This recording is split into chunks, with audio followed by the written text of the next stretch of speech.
তোমরা যারা এসএসসি 2026-এর পরীক্ষার্থী রয়েছো, তোমাদের পরীক্ষার খাতা শিক্ষকরা না দেখে অন্যরা দেখছে। আবার তারা ভিডিও করে সামাজিক যোগাযোগ মাধ্যম ফেসবুক, টিকটকে ছড়িয়ে দিচ্ছে। দেখো, তোমাদের খাতাগুলো তারা দেখছে, দেখে সেখানে নাম্বার দিচ্ছে তারা, যেটা কিন্তু শিক্ষকদের দেওয়ার কথা, কিন্তু তা না দিয়ে অন্যরা দিচ্ছে। দেখো, একটু ভালো করে খেয়াল করে দেখো, তোমাদের 2/4/2026-এ কিন্তু বাংলা প্রথম পত্র পরীক্ষা হয়েছে।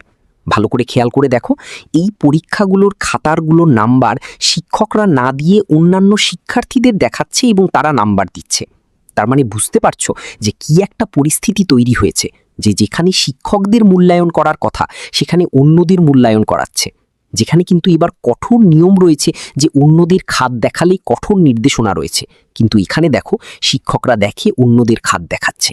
বিগত বছরগুলো যেমন করেছি, এবারও ঠিক একইভাবে শিক্ষকরা দেখে অন্যদের দিয়ে খাতা দেখাচ্ছে।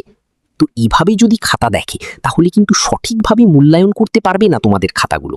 এতে কিন্তু তোমাদের অনেকেই ঠিকমতো যে নাম্বার পাওয়ার কথা, যার যত নাম্বার পাওয়ার কথা ততটা নাম্বার পাবে না।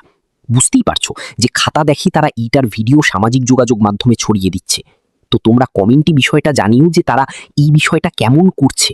আসলে এই বিষয়টা মানে কি একটা পরিস্থিতি তৈরি হয়েছে আসলে বলা যাচ্ছে না, যে এত কঠোর পরিস্থিতি থাকা সত্ত্বেও এইরকম একটা পরিস্থিতি ঘটে উঠছে যে শিক্ষকদের খাতা অন্যরা দেখছে, খাতার নাম্বার দিচ্ছে, কেউ বা সেট কোড মূল্যায়ন করছে, বা কেউ আবার নাম্বার যোগ করে দিচ্ছে। এই ধরনের বিষয় দেখা যাচ্ছে। তো তোমরা বিষয়টা দেখতেই পারছো যে কি একটা পরিস্থিতি তৈরি হয়েছে।